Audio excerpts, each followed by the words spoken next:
got Nick Degele making his debut. He's fighting independently. He's 5'6", 23 years old, fighting a lightweight fight, 3 2-minute rounds with shin pads on.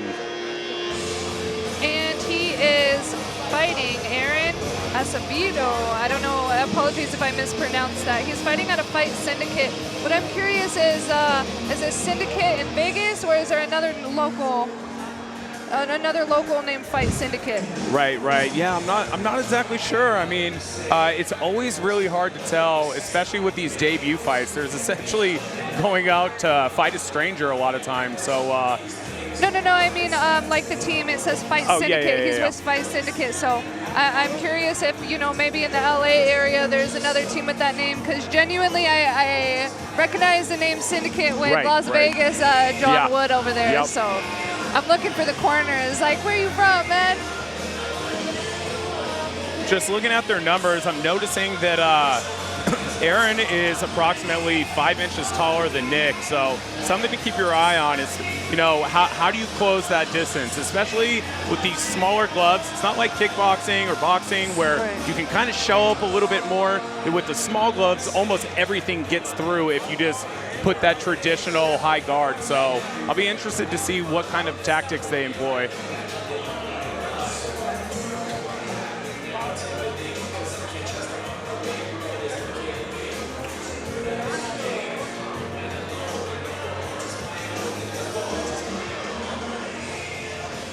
Please welcome his opponent as he makes his way into the cage, Aaron Acevedo. And as we were speaking about him previously, we got Aaron Acevedo.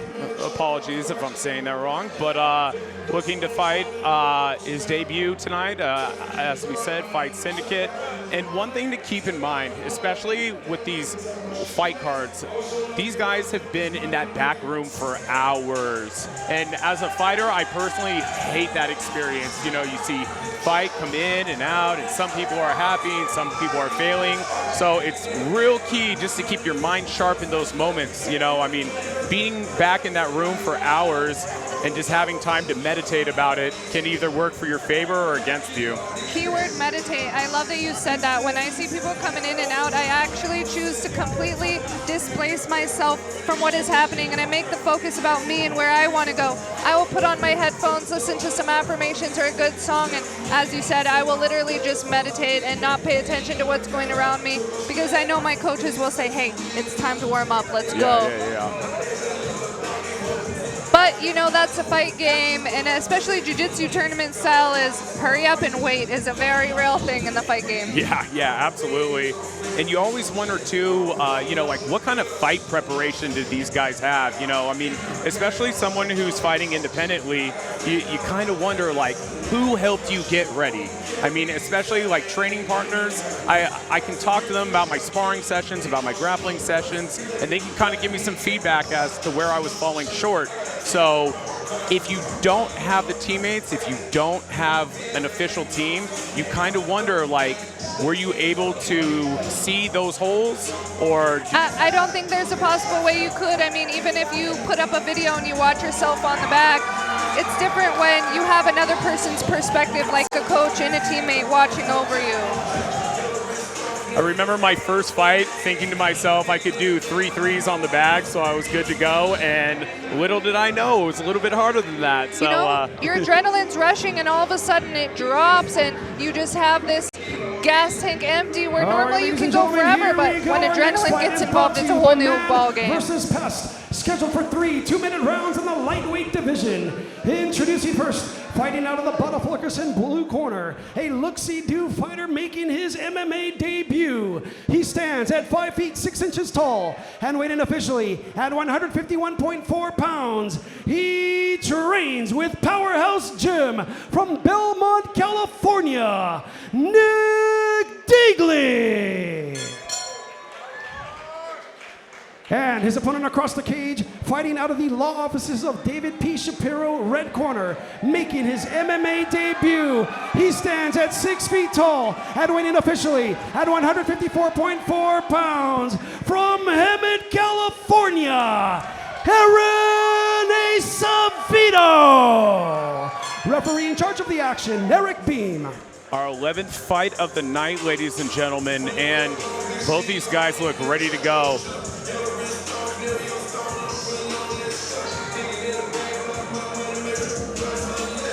Aaron clearly had quite the following coming into this fight. The whole place erupted. That says something, especially when it's this late in the night and a lot of people will go home. I mean, on his shorts, it's got a Tesla sponsorship on there. I'm like, man, how'd you get Tesla sponsor? Shoot up my way. Right.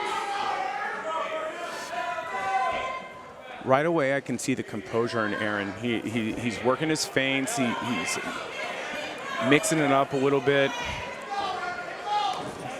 Nick's still trying to figure out how to close the distance.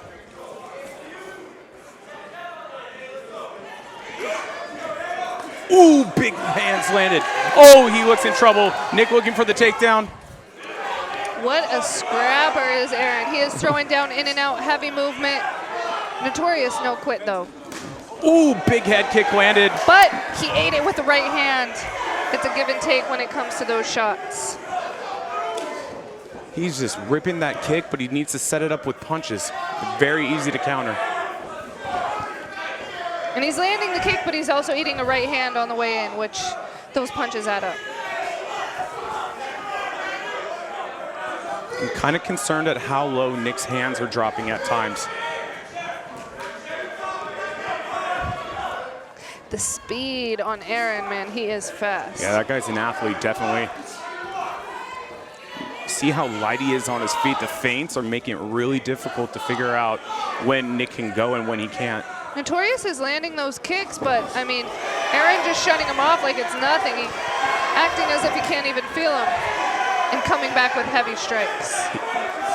Notorious needs to get off that cage. He looks like he already wants out, to be honest. Oh, and he's on the ground right now. This fight may be over.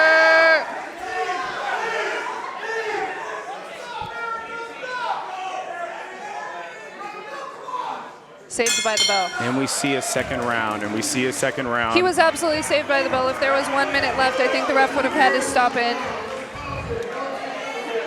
And especially for debuters, this is where that potential adrenaline dump really does happen, especially if you didn't really warm up hard, if you didn't really get those hard sparring rounds Your in the first gym. win, right? That is a huge thing to be said. Absolutely. If you aren't exhausted after warming up in the back, you haven't hit your second wind, which that's how I love to come into a fight.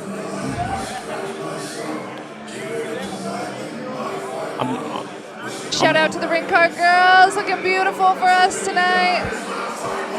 It looks like Nick is saying something to his corner coach right now. Not exactly sure what's happening.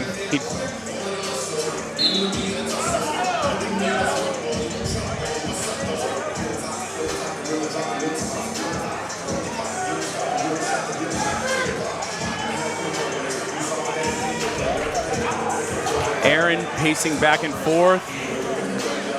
Looking super confident in the red corner.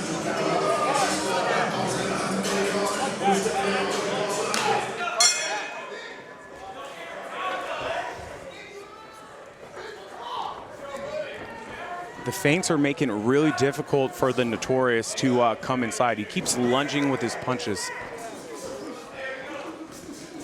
Fast hands. Oh, he's ducking his head.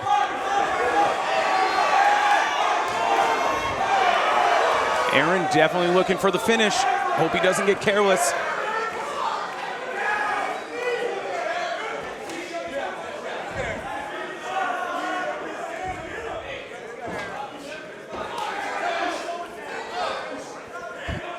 Nick surprisingly not backing down at all. That first round didn't go so well, but he's definitely back in the fight.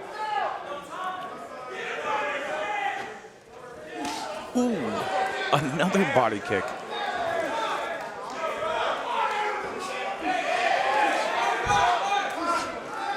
Nice body shot. And these are landing. Refs taking a close look. Aaron needs, the Notorious needs to start fighting back here. Especially if Aaron can separate and go body, head, it's almost for sure gonna land.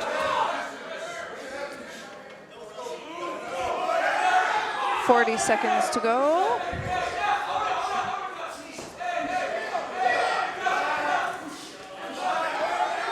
Nick hanging tough.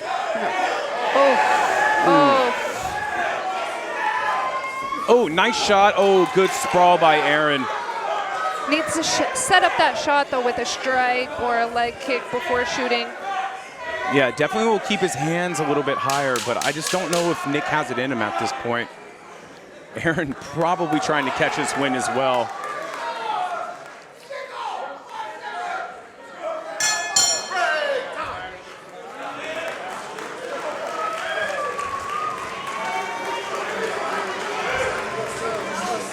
I see why they call him notorious. I mean, it definitely suits him to a degree. I mean, he looked like he was on his way out in the first round, and somehow he came back notoriously. Can we say that? Sorry for the pun, ladies and gentlemen. We're back on the action. You see a couple exchanges. Aaron pouring on the pressure. All dad jokes accepted here. That being said, guys, how are you going to find out if the ring card girl is ticklish? I don't know how. I don't know if I'm allowed to finish the joke, but you would have to testicle her, right? You'd have to give her a testicle. If I'm in Nick's corner right now, I probably tell him to look low and go high with the head kick if he has the dexterity for it. I mean, he has landed some big body kicks, and if there's a time to throw caution to the wind, it's definitely now. He's probably down 2 rounds.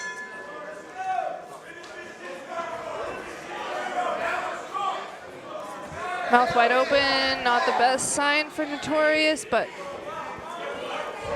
a bit more cautious before rushing in. Yeah, those lunging strikes really take a lot of energy out of you. Very explosive movements.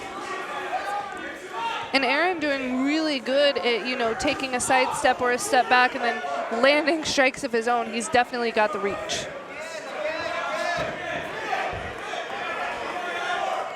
Both these guys are kind of dropping their hands when the other goes to the body. I'd like to see a same side head kick with maybe the cross to the body and the rear leg behind it. And for a first fight, facing a southpaw might kind of be a little confusing to the Notorious. Right. Yeah, it really is the battle over that lead leg. Ooh, and that's a liver kick right there. Those ones really hurt. Gotta give it to Nick. The dude's tough. They both are. Yeah.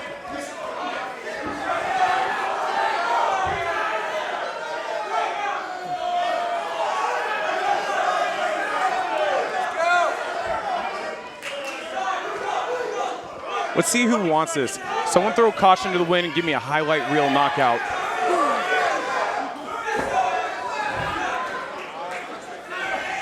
I'm hoping I see a head kick knockout, guys. Someone give it to me.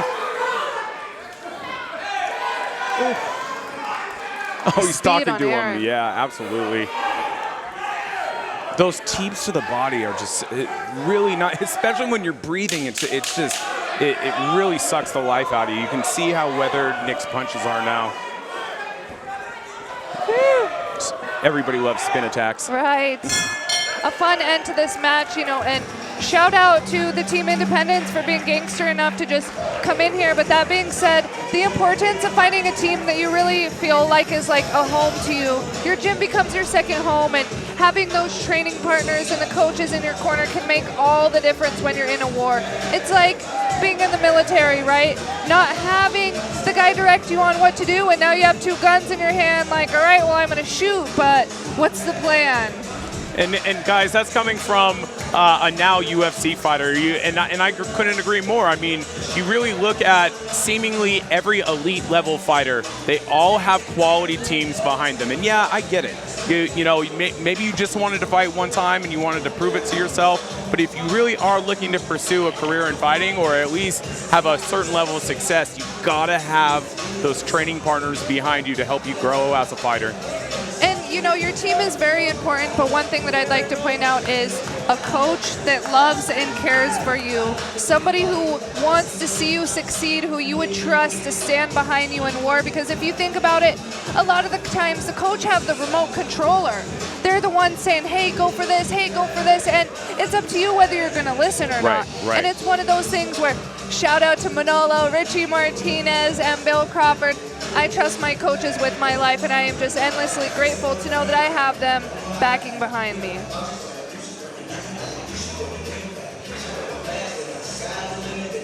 All right, ladies and gentlemen, after 3 rounds of action, we go to the judges' scorecards. All 3 judges score the fight the same, 30-27 for your winner by unanimous decision. Out of the red corner, Aaron Acevedo.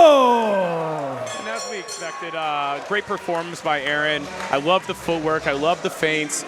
He tried to finish the fight a couple different times, couldn't get it, but shout out to Nick. I mean, obviously it wasn't his day, but I mean, just the amount of heart that it takes to get in there one time. You know, if he does decide to pursue fighting, you know, I hope he finds a solid with team. Aaron Acevedo, talk about a performance. My goodness.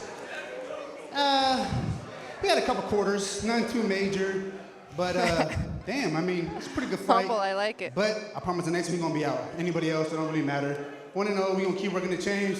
We here, let's get it, Team Acevedo. All my boys over there, y'all know what it is. Get turned one more time. Y'all know. It's cool. You got a couple quarters, man. I just gotta emphasize that, you know what I'm saying? That's it. I hear that. Hey, man, your